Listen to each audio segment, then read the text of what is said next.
ఎవరు ట్రైన్లో చూడవద్దు, దయచేసి మీరు వచ్చిందే లేటు. అదే పాస్టర్ గారు కూడా చెప్పిన, ఎవ్వరు ట్రైన్లో మనసు పెట్టవద్దు, అంతే. అవసరమైతే కార్చి పంపుతారు. హల్లెలూయా, స్తోత్రం చెప్పాలి. హల్లెలూయా, దేవునికి మహిమ కలుగునగాక. ప్రియమైన దేవుని సేవకులారా, సేవకురారా, ప్రభు పక్షముగా నిలిచి మరలా నేను మిమ్మల్ని చూచుటకు ప్రభు నాకు కృపనిచ్చినందుకే ప్రభు కృపను బట్టి ప్రభుని స్తుతిస్తున్నాను. అలాగే కూడి వచ్చిన మీ అందరినీ ప్రభు పేరిట మెలకు కలిగి ఉండాలి అని, ఈ సమయాన్ని పోనివ్వకుండా సద్వినియోగపరుచుకోవాలి అని హృదయపూర్వకమైన వందనాలతో మిమ్మల్ని బ్రతిమిలాడుచున్నాను. చేతులున్న వాళ్ళందరూ వందనాలు చెప్పండి.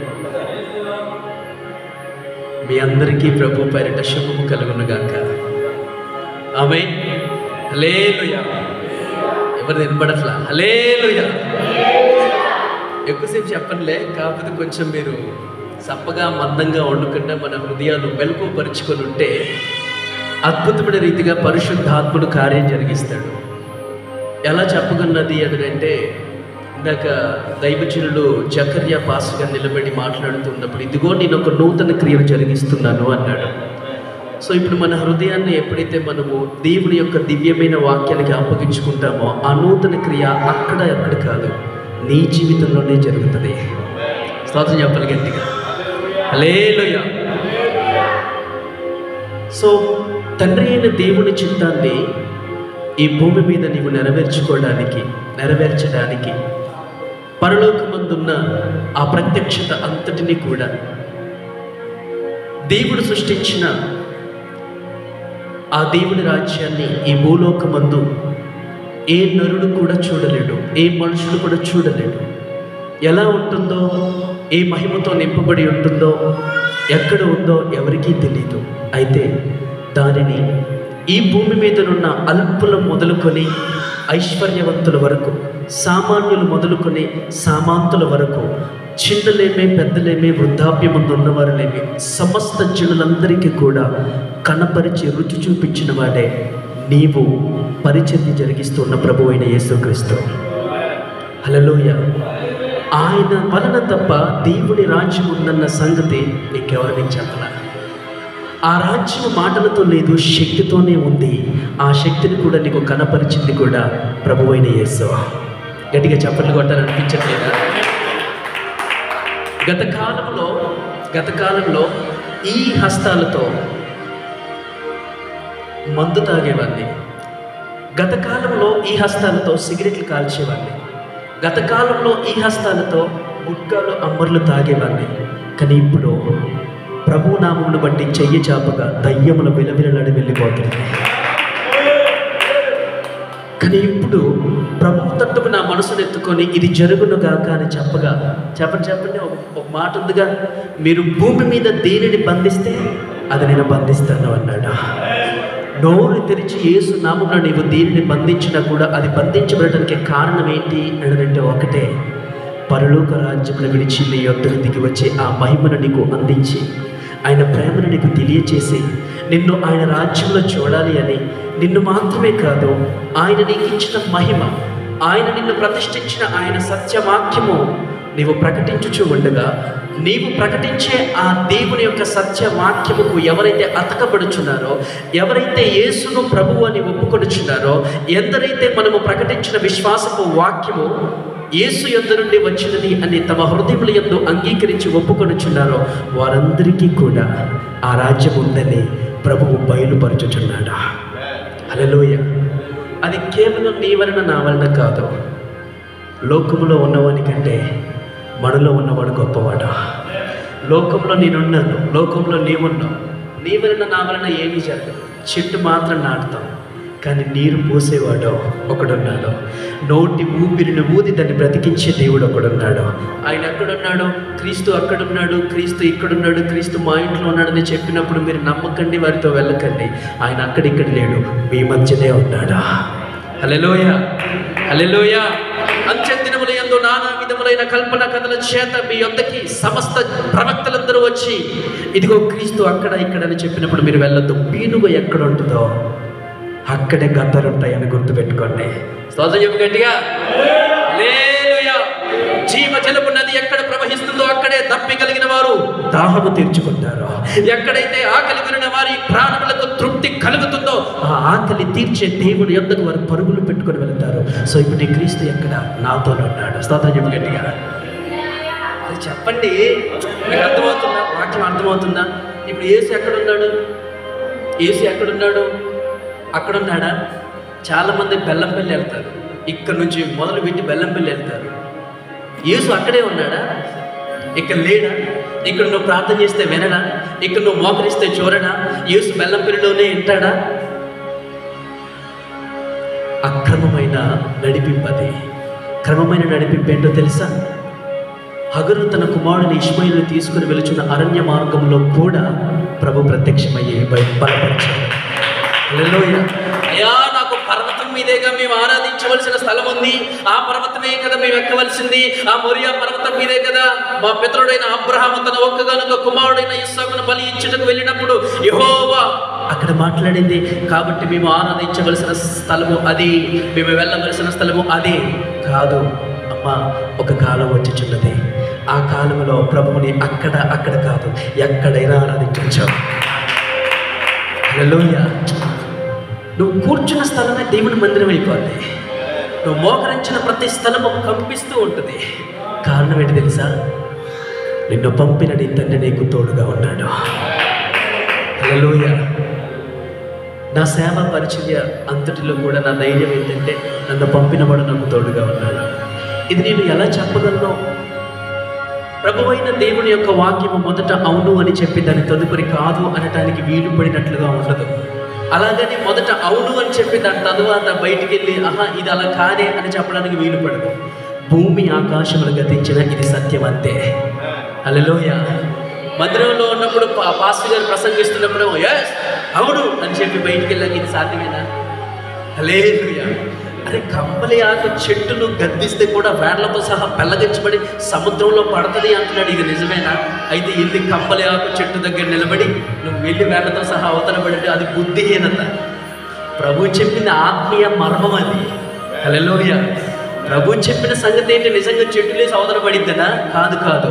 నీవు ఆమగించంత విశ్వాసం నిలిపి ప్రభు తట్టుకు నీ హృదయముని ఎత్తుకొని నీ ఎదుట నిలబడిన శత్రువు సవాలుగా ఆజ్ఞాపించు. అది నీకు రాజమార్గం ఇస్తుంది. హల్లెలూయా. అది ఎప్పుడు జరుగుతుంది అని అంటే ఒకటే, నన్ను పంపినవాడు నాకు తోడుగా ఉన్నాడు. నేను ఒంటరిని. ఎప్పుడు నీవు ఒంటరిని కాదు, ఆయన నీకు తోడుగా ఉన్నప్పుడు. అవునా కాదా? ఆయన నీకు ఎప్పుడు తోడుగా ఉంటాడు? మరి మనం చాలా క్రైస్తవ కుటుంబాలలో చూస్తూ ఉన్నాం. భర్త దేవుని నమ్ముకుంటే భార్య నమ్మదు, భార్య దేవుని నమ్ముకుంటే భర్త నమ్మడు. భార్య ఏమో ఆదివారాలు శుక్రవారాలు ఫాస్టింగ్ ప్రేయర్స్ అన్నప్పుడల్లా ప్రతి గృహంలో ప్రతి కుటుంబంలో ప్రతి కూటంలో ప్రతి కూడికలో వచ్చి ప్రభువా నా భర్తకు మారు మనసు ఇవ్వాలి ప్రార్థన చేస్తాడు. భర్త ఏమో చక్కగా తాగుతాడు, తిరుగుతాడు, రోడ్ల పడి తిరిగి ఎవడన్నా గొడవ పెట్టుకోగానే నాకు యేసయ్య ఇక్కడ ఉన్నాడు. ఎక్కడున్నాట? నాకు యేసయ్య ఇక్కడ ఉన్నాడు, నాకు ఆయన తోడుగా ఉన్నాడు. అది బుద్ధిహీనత కాదా? ఆయన ఎవరికి తోడుగా ఉంటారన్నాడు తెలుసా? ఆయనకి ఇష్టమైన పని చేసే వారికి ఆయన ఎల్లప్పుడూ తోడుగా ఉంటారన్నాడు. దాని గురించి సాక్ష్యం ఇచ్చేది ఎవరు? మనకు మాదిరిగా ఉండి మనకు రక్షణకర్తగా ఉన్న నజరేయుడైన యేసు చెప్పిన మాట ఏంటో తెలుసా? నన్ను పంపినవాడు నాకు తోడుగా ఉన్నాడు. ఎందుకని అంటే ఆయనకి నేను ఎల్లప్పుడూ ఇష్టమైన పనులు చేయించున్నాడు కనుక ఆయన నన్ను ఒంటరిగా విడిచిపెట్టాడు. హల్లెలూయా. సో నీ సేవా పరిచర్యలో లేదా నీ విశ్వాసపు జీవితంలో నీ ఆత్మీయ ప్రయాణంలో నీవు ఎన్నడూ కూడా ఒంటరివి అనే ఫీలింగ్ రావద్దు. నీ సంఘము 1000 మంది ఉన్నా, నీ సంఘము 10 మంది ఉన్నా, సంఘ విశ్వాసులు ఒక్కరున్నా కూడా ఒక్కరిని 1000 మందిని బట్టి ధైర్యం తెచ్చుకోవద్దు. కానీ ఆ 1000 మందికి సాటిగా నిన్ను నిలబెట్టిన ప్రభువుని చూసి ధైర్యం తెచ్చుకో. అంతే చాలు. ఇక నీ జీవితకాలం అంతా నీకు ఆధారం ఏంటంటే యేసు. మరి వీరందరూ లోకంలో నుంచి నాకు అప్పగించిన పిల్లలే కదా, వీరిని బట్టే కదా పోషింపబడేది, వీరి వల్లనే కదా నేను జీవించేది. అస్సలు కాదు. మరి ఎవరి వల్ల? ఇదిగో ఈ భారాన్ని నీ హృదయం మీద మోపిన ప్రభువైన దేవుని వలన మాత్రమే నీవు ఈ లోకంలో జీవిస్తున్నావు. మనుషుల వలన కాదు, ధనము వలన కాదు, ఆస్తి వలన అస్సలు కాదు. రాజబాబు అయ్య గారు ఒక పాట రాశారు. ఇందాక పాడదాం అనుకున్నాడు కానీ కుదరలా. పరదేశీ పరదేశీ ఏనాటికైనా ఈ కాయము మాయమగుటే కాయము. ఫ్యాక్టరీలు ఉన్నా చాలా బాగుంటుంది అది. మోటార్ సైకిల్ ఎన్ని ఉన్నా, కట్టుకున్న భార్య కన్న బిడ్డలు ఎంతమంది అయినా నువ్వు వెళ్ళిపోయే సమయంలో గొప్పగా వచ్చి నీ మీద పడ్డ నువ్వు వెళ్ళిపోవడం ఖాయం అంతే. కానీ నువ్వు వెళ్ళిపోయే గడియలో నీతో ఎవరు రారు, కానీ నా యేసు నీకు తోడుగా వస్తాడు. హల్లెలూయా. నీవు అల్లారు ముద్దుగా పెంచుకొని లేదా నీ కడుపు కట్టుకొని వారికి కడుపు నిండా పెట్టి వారిని పోషించి పెంచినా కూడా ఏదో ఒక గడియన అందరూ నిన్ను విడిచిపెడతారు, కానీ నా యేసు అంటాడు నిన్ను మరువను నిన్ను విడవను అనే. హల్లెలూయా. భూమి మీద ఉన్న మనుషుల ప్రేమ అంతా కూడా కేవలం నీ గోతి వరకు మాత్రమే వస్తుంది, కానీ నీ గోతిలోకి కూడా వచ్చే ఒక మహిమ శరీరాన్ని నీకు అమర్చి తీసుకుని వెళ్ళేది నా దేవుని ప్రేమ. ఆ దేవుని యొక్క దివ్యమైన ప్రేమ, ఆయన చిత్తమంతా నువ్వు జరిగిస్తూ ఉండగా నీవు ఎన్నడూ ఒంటరివి కాదు. ఒకానొక సమయంలో ఒక 3-4 సంవత్సరాల క్రితం గుడివాడ ప్రాంతంలో దొడ్డిపట్ల అనే చిన్న గ్రామం ఉంటుంది. ఆ గ్రామంలో నన్ను అభిషేకించిన నా ఆత్మీయ తండ్రి సొలొమోన్ రాజయ్య గారు సాక్ష్యం పంచుకోవడానికి నన్ను తీసుకొని వెళ్ళారు. కరోనా టైం అది, భయంకరమైన ఫస్ట్ వేవ్ అది. ఇక అప్పుడు మరణమే, ట్యాబ్లెట్ లేదు, మందు లేదు, ఏమీ లేదు. అటువంటి భయంకరమైన కరోనా టైం. మేము బహుజాగ్రత్తగా వెళ్ళాం, బహుజాగ్రత్తగా వచ్చాం. సాక్ష్యం ఇచ్చాను. కొంతమంది అక్కడ మారుమనసు పొందుకున్నారు. దైవజనులు సొలొమోన్ రాజయ్య గారు ప్రసంగించగా యవ్వనస్తులు మారుమనసు పొందుకొని యవ్వనస్తులు ఆ ఒక్క రాత్రి ఇంచుమించుగా 30-40 మంది వరకు మారుమనసు పొంది బాప్తిస్మం పొందుకున్నారు ఒక్క ప్రసంగానికే. అద్భుతమైన రీతిగా పేతురు యోహానులు నిలబడి ప్రసంగించుచు ఉండగా అన్యుల మీదకి పరిశుద్ధాత్ముడు దిగి వచ్చినట్లుగా ఆ యవ్వన బిడ్డల మీదకి పరిశుద్ధాత్ముడు దిగి వస్తే చుట్టుపక్కల ఉన్న గ్రామంలో ఉన్న వారందరూ ఏంటి ఈ ఊరుళ్ళు మారారా, ఈ ఊరుళ్ళు ఏంటి అని చెప్పి ఎడ్ల బండ్లు ట్రాక్టర్లు కట్టుకొని వచ్చి చూశారు. అక్కడికి వచ్చి వాళ్ళు ఆశ్చర్యపోయారు. నిజమేనా, అసలు వీళ్ళెలా మారారు, వీళ్ళకి స్వభావం ఎలా వచ్చింది? తండ్రినేమో అరే ఎడిపోతున్నారా నాన్న అని పిలిచేవారే, వసే అమ్మ ఎడిపోతున్నావే అని పిలిచేవారే, అక్కని చెల్లిని ఇష్టం వచ్చినట్టుగా మాట్లాడేవారే. అలాంటిది నాన్నగారు అనే ప్రేమకి ఎలా వచ్చారు వీళ్ళు, తల్లిగారు అనేటట్టుగా ఎలా వచ్చారు అని చూడటానికి వచ్చారు వారందరూ. ఇక రాత్రి ప్రభు యొక్క చిత్తాన్ని, ప్రభు ప్రేమను బట్టి అక్కడ ముగించబడగా ఆ ట్రైన్లో మళ్ళీ ఆ రాత్రి ఖమ్మం వచ్చాం. ఖమ్మం వచ్చిన 2 రోజులకి ఇక సిమ్టమ్స్ నాకు అర్థమవుతుంది. ఇక స్మెల్ రాట్లా, ఆయాసం వస్తుంది, జలుబు చేసింది, జ్వరం లేదు. ఏంటి నాకేదో తేడాగా అనిపిస్తుంది అని చెప్పేసి నేను అప్పుడు మా పెద్ద బాబు వాడు చిన్నోడు, నెలల బాబు, ఏం చేయాలా అని వాడిని అప్పటి వరకు ఆ 3 రోజుల వరకు ఎత్తుకొని తిరిగాను. అందరం కలిసే ఉన్నాం.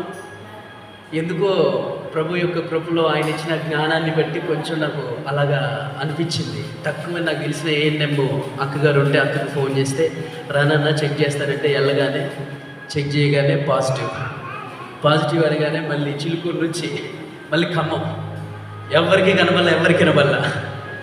నేను అక్కడి నుంచి వచ్చి నాకు కరోనా వచ్చి మళ్ళీ నేను ఇంటికి ఖమ్మం రెంటింట్లోకి వెళ్ళిన సంగతి మా ఓనర్ వాళ్ళకు కూడా తెలియదు. ఎయిమ్స్ రక్తం ఏం చేయో లేదుయ్యా ఉన్నదన్న సంగతి వాళ్ళకు కూడా చెప్పలేదు. వెళ్ళాను, బండి అక్కడ పెట్టాను, ఆ బండి చుట్టూ శానిటైజర్ కొట్టాను, పైకి వెళ్ళగానే మీ ఉండే స్టేర్ పైన మా బిలీవర్స్ ఒకరు ఉంటారు. వాళ్ళు సూర్యాపేట నుంచి మందిరానికి రావడానికి దూరం అవుతుందయ్యా, మేము మీ దగ్గరే ఉంటామని చెప్పి చిన్న గది ఉంటే ఆ గదిలో ఉంటున్నారు. వాళ్ళందరినీ కిందికి పంపించి నేను పైకి వెళ్ళిపోయాను. ట్యాబ్లెట్స్ వేసుకుంటున్నాను. అప్పటికి 2 రోజులైంది. ట్యాబ్లెట్స్ వాడగా ఆ 2వ రోజు ఇక నా వల్ల కావట్లేదు. ఆ 2వ రోజు అసలు నా వల్ల కావట్లేదు. ఇక ఆయాసం ఎక్కువైపోయింది. ఆ మెడిసిన్స్కి అప్పటికే డిహైడ్రేట్ అవుతుంది బాడీ అంతా. మళ్ళీ అది రేకులు పైన ఇంకా ఎక్కువైపోయింది.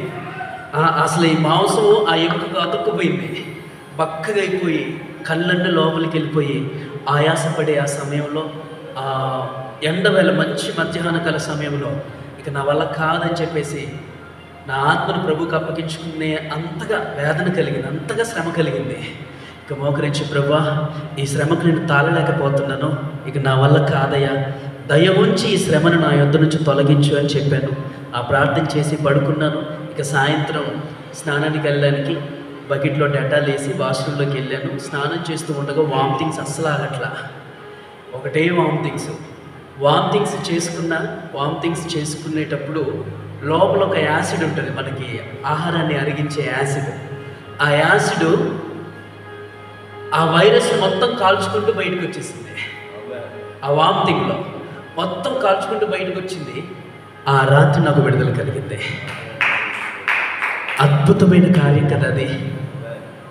ఎవరి చిత్తం కొరకు గుడివాడ ప్రాంతానికి వెళ్ళాను, ఎవరి పని చేయడానికి వెళ్ళాను, దేనికోసం ప్రయాణం కొనసాగించాను, అంతటి క్లిష్టమైన పరిస్థితిలో కూడా, అంతటి కష్టకాలంలో కూడా, అంతటి శ్రమలో కూడా, అంతటి వైరస్ సంభవించే మరణకరమైన తెగుళ్ళు వచ్చిన సమయంలో కూడా నా దేవుని చిత్తం జరిగించాడా, నా దేవుడు నాకు ఎట్టి కార్యములు జరిగించాడో, నా దేవుడు నా జీవితాన్ని ఎలా మార్చాడో, ఈ సంగతంతా నా వయసులో ఉండి, నాకంటే పెద్దవారిగా ఉండి, నాకంటే చిన్నవారిగా ఉండి, తమ జీవితాలకు విలువ లేదని ఎంతోమంది యవ్వన జీవితాలు కుప్పగూలిపోతున్నాయని చెప్పి వెళ్ళి వాక్యాన్ని, సాక్ష్యాన్ని ప్రకటించడానికి వెళ్ళి ఉండగా నా ప్రభువైన దేవుడు ఆయన చిత్తాన్ని నేను జరిగించుటను బట్టి నాకు తోడుగా నిలబడ్డాడు. ఆయన నన్ను ఆ శ్రమలో కూడా విడిచిపెట్టడానికి ఇష్టపడలేదు, కానీ ఇంకా నీవు బలమైన సాక్షి పాత్రగా ఉండాలని ఆ వైరస్లో నుంచి కూడా ఒక సాక్ష్యాన్ని బయటికి తీశాడు. స్తోత్రం చెప్పాలనిపించట్లేదు అసలే. హల్లెలూయా, హల్లెలూయా. ఇది ఎంతటి ధైర్యం కలిగించే సాక్ష్యం తెలుసా? అంటే ఎంతకంటే భయంకరమైన శ్రమ కలగలేదా మరి మొదటి శతాబ్దంలో ఉన్నవారికి? ఎంతటికంటే భయంకరమైన, ఇప్పుడంటే కేవలం వైరస్ వస్తుంది, వారం రోజుల్లో చంపేసింది అప్పుడు కరోనా టైంలో. మరి మొదటి శతాబ్దంలో తోళ్ళు ఊల్చేశారు, బ్రతుకుండగానే చంపేశారు. అటువంటి శ్రమల్లో కూడా, అటువంటి కష్టంలో కూడా మనము పరిచర్య జరిగిస్తూ ఉన్న ప్రభువైన యేసు వారిని ఆదరించుటకు వారికి తోడుగా ఉన్నాడు. వారి ధైర్యం ఏంటంటే యేసు మాకు తోడుగా ఉన్నాడు. చెప్పండి, మీ పరిచర్యలో మీకు ధైర్యం ఎవరో? మీ సువార్త పనిలో మీకు ధైర్యం ఎవరో? మీకు ఫలం ఇచ్చేవారు ఎవరో? సో ఇప్పుడు మేము ఒంటరిగా ఉన్నామని చింతపడనక్కర్లేదు. సహోదరి సుసర్ణ గురించి నేను విన్నాను. మరి భర్త గారు లేరు, ప్రభు యందు మృతి పొందారు అని. అయినా సరే సేవ ఇంకా ముందుకు కొనసాగించబడుతూ ఉందంటే సహోదరి బలం కాదది, ఆ బిడ్డని ఎన్నుకొని ఏర్పాటు చేసుకున్న ప్రభువు యొక్క కృప. హల్లెలూయా. ఆయన కృప తోడుగా ఉన్నంత వరకు ఏది కూడా మనల్ని ఆపలేదు. ఆయన చిత్తము ఒక్కసారి మన జీవితంలో ఇది నెరవేర్చబడాలి అని ఆయన మన యందు ఉద్దేశం కలిగి ఉంటే చాలు. ఆయన చిత్తము నెరవేర్చబడుటకు ఎరికో కూడా అడ్డొచ్చిన అది నేల మంటముగా నీకు సాగిలపడుతుంది. ఎర్ర సముద్రం అడ్డొచ్చిన 2 పాయలుగా చీల్చబడుతుంది. అగ్ని గుండమైనా సరే నీకు దావీదు రాజు నివసించే అంతఃపురముగా మార్చబడుతుంది. హల్లెలూయా. కాబట్టి నా ప్రియమైన దేవుని సేవకులారా, సేవకురారా, ఈ సేవ పరిచర్య అంతట్లో కూడా ఏదో మనుషుడు మాకేదో ఇస్తాడని, లేదంటే రత్నమయ్య గారి దగ్గరికి వెళ్తే ఆయనకి డబ్బులు వచ్చినప్పుడు మాకేదో లాభం ఇస్తాడని, మాకేదో లబ్ధిస్తాడని నువ్వు ఈ సన్నిధిలో కనబడితే నీ హృదయాన్ని నా ప్రభు చూస్తున్నాడు. నువ్వు కేవలం దానికోసం వస్తే మాత్రం నువ్వు లోక సంబంధిగా మిగిలిపోతావు, లోక నాశనంలో కలిసిపోతావు, లోకము మీదికి తటస్థించే విపత్తులో, విపత్కరమైన నాశనంలో మునిగిపోతావు. ఎప్పుడు విడిపించలేని ధనవంతుని యొక్క వరసలోనికి వెళ్ళిపోతావు. కానీ నేను రత్నమయ్య గారి ద్వారా, లేదంటే మనుషుల ద్వారా సహాయాన్ని పొందడానికి నేను రావట్లేదు. సర్వోన్నతులైన నా దేవుని వలన నేను జీవించాలా, సర్వోన్నతులైన నా దేవుడైన ప్రభువు యొక్క సహాయం వలన మాత్రం నేను బ్రతకాలా. ఈ మాట మీకు ఎక్కడ వినబడుతుంది? ఈ మాట మీకు ఎక్కడ వినబడుతుంది? కీర్తన గ్రంథంలో మన పితరుడైన దావీదు చేసే ప్రార్థన, కొండలు తట్టుకు నా కనులు ఎత్తగలనా? ఎవరు, ఏ మనిషి నాకు సహాయం చేస్తాడు? ఏ దైవజనుడు నాకు సహాయం చేస్తాడు? చూడండి, ఎన్నో మినిస్ట్రీస్ ఉన్నాయి, ఎన్నో మందిరాలు ఉన్నాయి. ఒక్కొక్కరికి ఒక్కొక్క వారం కొన్ని లక్షలు వచ్చి పడతాయి కానుకలు. పేద సేవకులకి ఒక్కొక్కరికి ఒక్కొక్క నెల సహాయం చేసిన మందిరాలు లేచి నిలబడతాయి. కానీ ఎవరు రారు. ఎందుకని? నీ సహాయం అక్కర్లేదు, ఆకాశం అన్నది నీ సహాయం. హల్లెలూయా. నీ సహాయం ఎవడో మనిషి వచ్చి చేసేది కాదు. నీ సహాయకుడైన దేవుడు నమ్మదగినవాడు. ఆయన నీకు ఇస్తే ఎన్నడూ కూడా నిన్ను కించపరచుడు, హేళన చేయడు. అదే ఒక మనిషి నీకు ఇస్తే ఇది నేను కట్టించా అంటాడు. ఒక మనిషి నీకు చేస్తే ఇది నేనిచ్చా అని అంటాడు. కానీ నా ప్రభువైన దేవుడు మాత్రం ఎన్నడూ కూడా ఆయన నీకు ఇచ్చినది తిరిగి అడగడు. ఎవరు ఎదుట కూడా నీ ముఖాన్ని చిన్నబుచ్చుకొనివ్వడం. హల్లెలూయా, స్తోత్రం చెప్పు. హల్లెలూయా. కాబట్టి నా పరిచర్య అంతట్లో కూడా, నా విశ్వాస జీవితంలో కూడా, నా వివాహమైన ఆ దినము నుండి ఈ గడియ వరకు కూడా నా అన్నదమ్ముల మీదే కానీ, నా కుటుంబం మీదే కానీ, ఈ మనుషుల మీద ఆధారపడిన ఒక్క రోజు కూడా నేను చూడను కూడా. ఇంక్లూడింగ్ కరోనా టైంలో కూడా దరిదాపు 4 నెలలు 6 నెలలు లాక్డౌన్ పడింది. ఆ 4 నెలల 6 నెలల గడియలో కూడా నేను నా ఇంటి వైపు తిరిగి చూడాల. దేవుడే పోషిస్తాడు, దేవుడే ఇస్తాడు. ఇస్తే తింటాం, లేకపోతే ఉపవాసించి ప్రభువా నీకు స్తోత్రాలను ఉపవాస ప్రార్థనలో ఉంటామని చెప్పి నేను, ప్రభు నాకు ఇచ్చిన నా భార్య, మేమిద్దరం కలిసి ప్రభుని సేవిస్తూ ఉండగా ఒక తల్లి 3 కిలోమీటర్ల దూరం నుంచి బియ్యం బస్తా నెత్తి మీద పెట్టుకొని కూరగాయల కవర్ చేతిలో పట్టుకొని ఒక ముసలి తల్లి, నడవలేనంత స్థితిలో ఉన్న ఆ తల్లి 3 కిలోమీటర్ల దూరం నుంచి ఆటోలు లేవు, ఏం లేవు, అలాగ నెత్తి మీద పెట్టుకొని చక్కగా ఇంటికి వచ్చింది. వచ్చి అయ్యా నా దేవుడు మీకు ఇవ్వమన్నాడు అని చెప్పగా మేము ప్రభుని ఎంతగానో స్తుతించాం. ఎందుకని ఇప్పుడు ఈ సంగతులన్నీ మీకు తెలియపరచబడుచున్నవి అని అంటే, నీవు దేవుని యొక్క పరిచయంలో, దేవుని చిత్తంలో నమ్మకముగా, నీతి కలిగి, యథార్థముగా నీవు ఆయన పరిచయంలో కొనసాగించబడితే నీకు ఎవ్వరి సహాయం అక్కర్లేదు, ఎవ్వరి సపోర్ట్ అక్కర్లేదు, ఎవ్వరి సహకారం అక్కర్లేదు. నా ప్రభువే తగిన సమయమందు నిన్ను హెచ్చిస్తాడు. గురుపోతు కొమ్మవలే నీ తలను హెచ్చింపచేస్తాడు. ఇది నిశ్చయం. దానికి రుజువులు ఏమైనా ఉన్నాయా? ఉన్నాయి. తిష్బీయుడైన ఏలియా, తనకు కుటుంబం లేదు, ఇంటివారు లేరు, ఎవరు లేరు, ఒంటరి. అటువంటి ఆ వ్యక్తి మొట్టమొదట ప్రార్థించగా 3.5 సంవత్సరాలు కరువు కలిగింది. కరువు కలిగిన దాని తదుపరి అతడు చెప్పే మాట ఏంటి అని అంటే, ప్రభువైన యెహోవా అతనికి ప్రత్యక్షముగా అతడు చెప్పే మాట ఏంటంటే, యెహోవా కొరకు రోషము కలిగి నేనొక్కడనే మిగిలి ఉన్నాను. అహాబు రాజు ప్రవక్తలందరినీ చంపించేశాడు. యెహోవాకు ఏ సేవకులు ఉండకుండా, ఏ దైవజనులు ఉండకుండా, యెహోవా యొక్క సువార్తను లోకంలో ప్రకటించకుండా ఉండనట్లుగా వాళ్ళందరినీ చంపిస్తే నేను ఒక్కడిని మాత్రమే రోషము కలిగి నిలబడ్డాను అని అన్నాడు. కానీ ప్రభు అంటాడు, ఇంకా 7,000 మంది ఉన్నారుగా నాకు అని అంటాడు. మీకు సందర్భం తెలుసా? ఏలియా అనేదేమో నేనొక్కడినే మిగిలి ఉన్నాను, రోషం కలిగి అన్నాడు. కానీ యెహోవా సుడిగాలిలోనూ భూకంపం కలిగింది కానీ, మెరుపు వచ్చింది కానీ, ఎక్కడ కూడా ఆయన ప్రత్యక్షం కాలేదు. కానీ అవన్నీ వచ్చి మిక్కిలి నిమ్మలముగా అణిగిపోయిన తర్వాత మెల్లని స్వరముతో మాట్లాడుతున్నాడట. హల్లెలూయా. ఆ మెల్లని స్వరముతో ఆయన ఏం మాట్లాడుతున్నాడంటే, నీవు లేచి వెళ్ళు, నాకు ఇంకా 7,000 మంది ఉన్నారుగా అని అన్నాడు.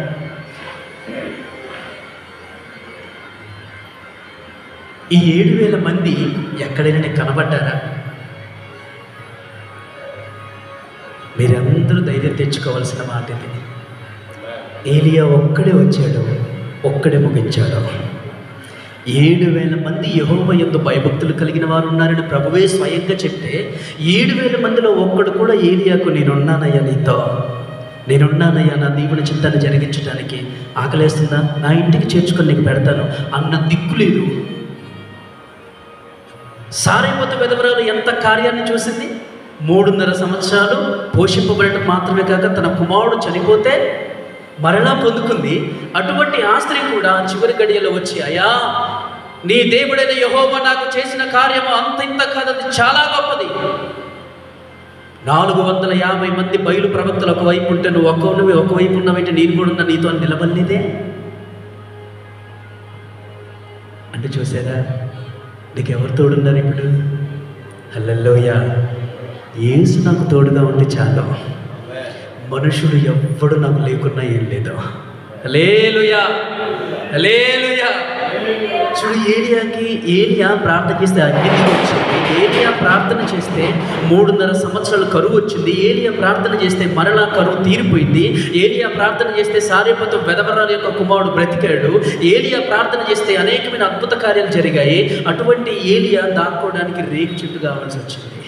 అలాంటి ఏలియా నివసించడానికి కొండ సందులు కావాల్సి వచ్చాయి, బండ బీటులు కావాల్సి వచ్చాయి. అతడు కూర్చొని అన్నం తినడానికి పట్టుమని సాపేసేవారు లేరు. కానీ ఏ వాగది? కీషోను వాగా కెరీతు వాగు దగ్గరికి పోయి కూర్చో. అదేంటయ్యా, నీ కొరకు నేను రోషంకులకు ఒక్కడే నిలబడి పోరాటం చేస్తుంటే నన్నేమో దిక్కులేనివాడుగా అక్కడికి వెళ్ళి కూర్చోబెడతావేంటి అనలా. ఎందుకని? ఆయన చిత్తాన్ని నెరవేరిస్తే ఆయన ఎల్లప్పుడూ నీకు తోడుగా ఉంటాడా. ఏలియా తన జీవితం అంతట్లో కోరుకుంది ఏంటి అని అంటే, నీవు నాకు తోడుంటే చాలు. నీవు నాకు తోడుండాలంటే ఏం చేయాలా? చూడండి, యోహాను సువార్త 8వ అధ్యాయము 29వ వచనం.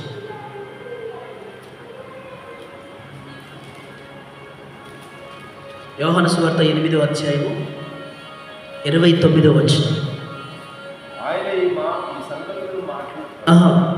8వ అధ్యాయము 29వ వచనం.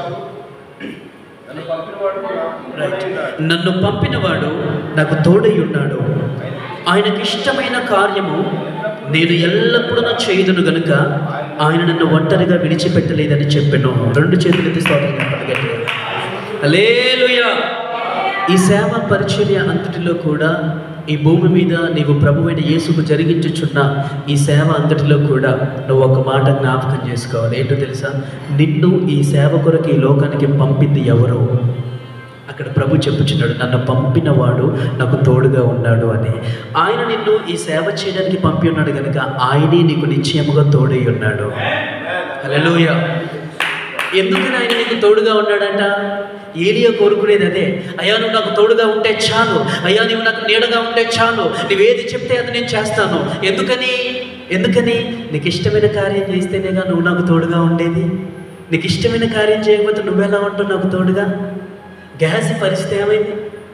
ఎలీషా దగ్గర ఉండవలసిన గెహజీ రోగ బారిన పడి ఎక్కడో దిక్కులేని సాగు చచ్చిపోయాడు.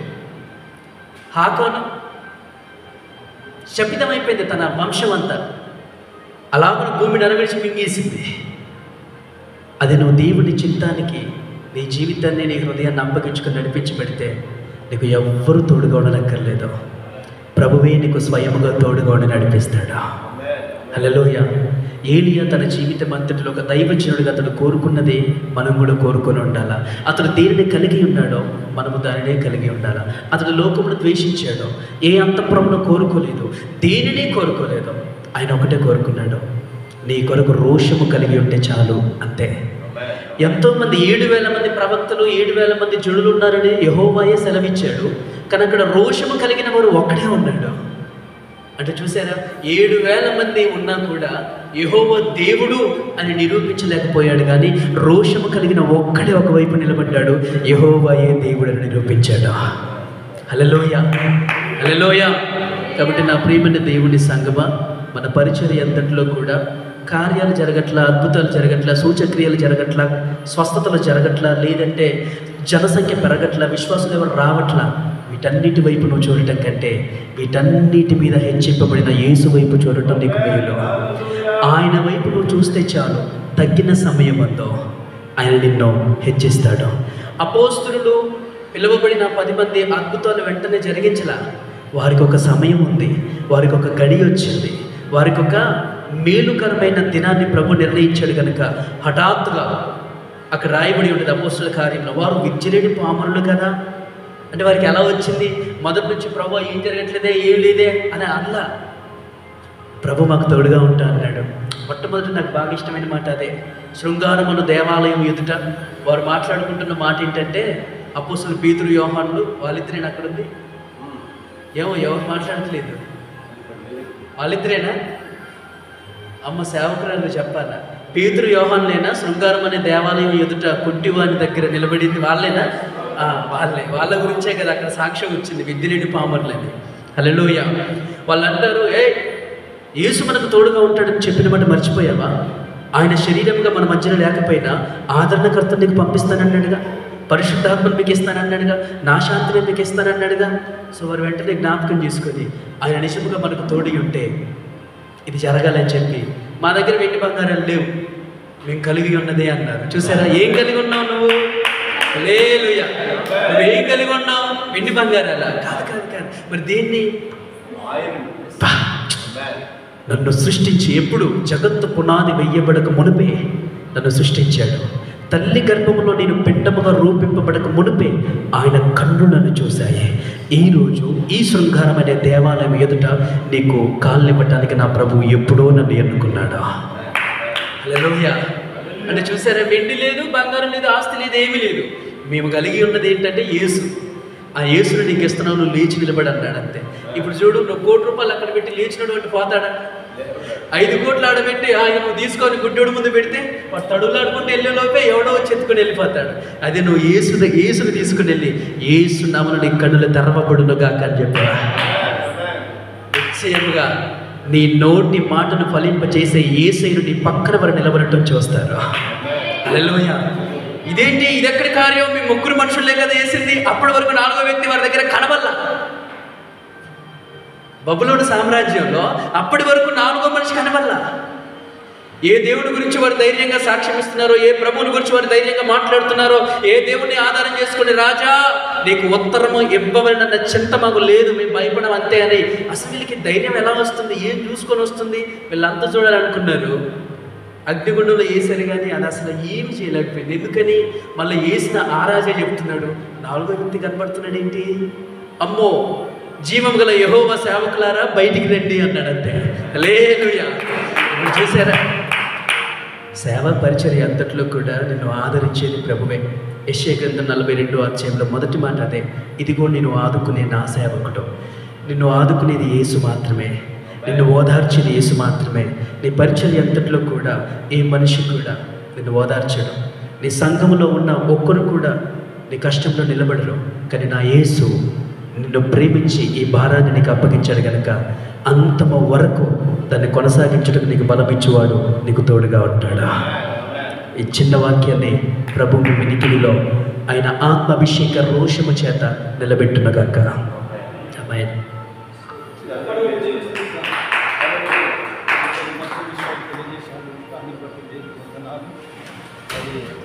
వారు చాలా బైబిల్లో నుంచి అనేక విషయాలు చెప్పారు. దేవుడు ఏ విధంగా పోషిస్తున్నాడు, ఏ విధంగా స్వస్థపరిచాడు, ఏ విధంగా బలపరిచాడు అని చెప్పి దేవుని మహిమపరిచారు కనుక